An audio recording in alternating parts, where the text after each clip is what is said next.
Hi hello friends, ಇವತ್ತು ನಾನು thread ಪೈಪಿಂಗ್ನ stitch ಮಾಡೋದಕ್ಕೆ ಕ್ರಾಸ್ ಪೀಸಸ್ನ ಯಾವ ರೀತಿ ಕಟ್ ಮಾಡಿಕೊಂಡು ಮತ್ತು ಆ ಕ್ರಾಸ್ ಪೀಸಸ್ನ ಯಾವ ರೀತಿ ನಾವು ಜಾಯಿನ್ ಮಾಡ್ಕೋಬೇಕು ಅನ್ನೋದ್ರ ಬಗ್ಗೆ ನಿಮಗೆ ಕ್ಲಿಯರಾಗಿ ತಿಳಿಸ್ಕೊಡ್ತೀನಿ. ಯಾಕಂದರೆ ನಾನು ಕೂಡ ಸ್ಟಾರ್ಟಿಂಗಲ್ಲಿ ಸ್ಟಿಚಿಂಗನ್ನು ಕಲಿಯುವಾಗ ನನಗೆ ಕ್ರಾಸ್ ಪೀಸಸ್ನ ಜಾಯಿನ್ ಮಾಡೋದಕ್ಕೆ ತುಂಬಾ ಪ್ರಾಬ್ಲಮ್ ಆಗ್ತಾಯಿತ್ತು. ಸೊ ಈ ವಿಡಿಯೋ ಮೇ ಬಿ ಬಿಗಿನರ್ಸ್ಗೆ ಹೆಲ್ಪ್ಫುಲ್ ಆಗುತ್ತೆ ಅಂತ ನಾನು ಈ ವಿಡಿಯೋನ ಶೇರ್ ಮಾಡ್ತಾ ಇದ್ದೀನಿ. ನೋಡಿ, ಕ್ಲಾತಲ್ಲಿ ಈ ರೀತಿ ಒಂದು ಕಾರ್ನರಲ್ಲಿ ನಾವು ಈ ರೀತಿ ಕ್ರಾಸಾಗಿ ಮಾರ್ಕ್ ಮಾಡ್ಕೊತಾ ಹೋಗಬೇಕು. ಸ್ಕೇಲಿಂದ 1 ಇಂಚ್ ಇರೋ ಥರ 1 ಇಂಚ್ ಇರೋ ಥರ ಬಿಡ್ತಿರಲಿ.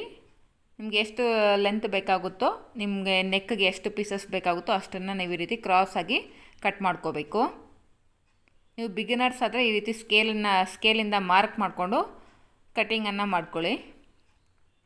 ನೀವೇನಾದರೂ ನೆಕ್ಗೆ ಥ್ರೆಡ್ ಪೈಪಿಂಗ್ನ ಸ್ಟಿಚ್ ಮಾಡ್ತೀರಿ ಅಂದರೆ ಕಂಪಲ್ಸರಿ ನೀವು ಈ ರೀತಿ ಕ್ರಾಸ್ ಪೀಸಸ್ನ ಕಟ್ ಮಾಡಿಕೊಂಡು ನೀವು ಥ್ರೆಡ್ ಪೈಪಿಂಗ್ ಅನ್ನೋದು ರೆಡಿ ಮಾಡ್ಕೋಬೇಕು. ಯಾವುದೇ ಕಾರಣಕ್ಕೂ ಸ್ಟ್ರೈಟ್ ಪೀಸಸ್ನ ಕಟ್ ಮಾಡಿಕೊಂಡು ನೀವು ನೆಕ್ಗೆ ಪೈಪಿಂಗ್ ಕೊಡ್ತೀರಿ ಅಂದರೆ ನಿಮಗೆ ಫಿನಿಶಿಂಗ್ ಅನ್ನೋದು ಅಷ್ಟು ನೀಟಾಗಿ ಬರೋದಿಲ್ಲ.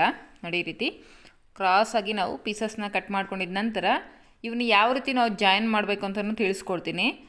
ನಾನು ಬಿಗಿನರ್ ಆಗಿದ್ದಾಗ ನನಗೆ ಈ ರೀತಿ ಕ್ರಾಸ್ ಪೀಸಸ್ನ ಜಾಯಿನ್ ಮಾಡೋದು ತುಂಬಾ ದೊಡ್ಡ ತಲೆನೋವು ಅನಿಸ್ತಾಯಿತ್ತು. ನೋಡಿ, ಯಾವಾಗಲೂ ನಾನು ಈ ರೀತಿ ಇಟ್ಕೊಂಡು ಸ್ಟಾರ್ಟಿಂಗಲ್ಲಿ ಜಾಯಿನ್ ಮಾಡ್ಕೊಬಿಡ್ತಾಯಿದ್ದೆ. ಒನ್ಸ್ ಎಕ್ಸ್ಪೀರಿಯನ್ಸ್ ಆದಮೇಲೆ ಈ ಕ್ರಾಸ್ ಪೀಸಸ್ನ ಜಾಯಿನ್ ಮಾಡ್ಕೊಳ್ಳೋದಕ್ಕೂ ಒಂದು ಪರ್ಫೆಕ್ಟ್ ಮೆಥಡ್ ಇದೆ ಅಂತ ತಿಳ್ಕೊಂಡೆ. ನೋಡಿ, ಈ ರೀತಿ ಕತ್ರಿ ಸಿಂಬಲಲ್ಲಿ ನಾವು ಕ್ರಾಸ್ ಪೀಸಸ್ನ ಒಂದ್ರ ಮೇಲೆ ಒಂದು ಈ ರೀತಿ ಪ್ಲೇಸ್ ಮಾಡಿಕೊಂಡು ಈ ರೀತಿ ಕ್ರಾಸಾಗಿ ನಾವು ಸ್ಟಿಚ್ಚನ್ನು ಹಾಕ್ಕೋಬೇಕಾಗುತ್ತೆ. ನೋಡಿ, ಪ್ರತಿಯೊಂದು ಪೀಸನ್ನು ಅಷ್ಟೇ ಕತ್ರಿ ಸಿಂಬಲಲ್ಲಿ ನೀವು ಈ ರೀತಿ ಪ್ಲೇಸ್ ಮಾಡ್ಕೋಬೇಕು. ನೋಡಿ, ಈಗ ಈ ರೀತಿ ಓಪನ್ ಮಾಡಿದ್ರೆ ನಿಮಗೆ ನೀಟಾಗಿ ಸ್ಟ್ರೈಟ್ ಪೀಸ್ ಅನ್ನೋದು ಬರಬೇಕು. ನೀವೇನು ಕ್ರಾಸ್ ಪೀಸಸ್ನ ಕಟ್ ಮಾಡ್ಕೊಳ್ತೀರಾ ಅದನ್ನು ಈ ರೀತಿ ನಾವು ಕತ್ರಿ ಮಾರ್ಕಲಲ್ಲಿ ಈ ರೀತಿ ಪ್ಲೇಸ್ ಮಾಡಿಕೊಂಡು ಜಾಯಿನ್ ಮಾಡ್ಕೊಂಡ್ಮೇಲೆ ನಿಮಗೆ ಸ್ಟ್ರೈಟ್ ಪೀಸ್ ಅನ್ನೋದು ರೆಡಿ ಆಗುತ್ತೆ. ನೋಡಿ, ಈ ರೀತಿ ನೋಡ್ತಿದ್ದೀರಲ್ವ, ಈ ರೀತಿ ನಮಗೆ ರೆಡಿ ಆಗಬೇಕು. ಎಲ್ಲ ಪೀಸಸ್ನೂ ಕೂಡ ಇದೇ ಮೆಥಡಲ್ಲೇ ನೀವು ಜಾಯಿನ್ ಮಾಡ್ಕೊಳ್ಳಿ. ಸ್ಟಿಚ್ ಅನ್ನೋದು ಕೂಡ ನಮಗೆ ಕ್ರಾಸಾಗಿ ಹಾಕ್ಕೊಳ್ತೀವಿ. ಇಲ್ಲಿ ನೋಡಿ, ಈಗ 1/4 ಇಂಚ್ ಮಾರ್ಜಿನ್ ಇಟ್ಕೊಂಡು ಎಕ್ಸಸ್ ಇರೋ ಫ್ಯಾಬ್ರಿಕ್ನೆಲ್ಲ ನೀಟಾಗಿ ಆ ಜಾಯಿನ್ ಮಾಡಿರೋ ಹತ್ರ ಕಟ್ ಮಾಡ್ಕೊಬಿಡಿ.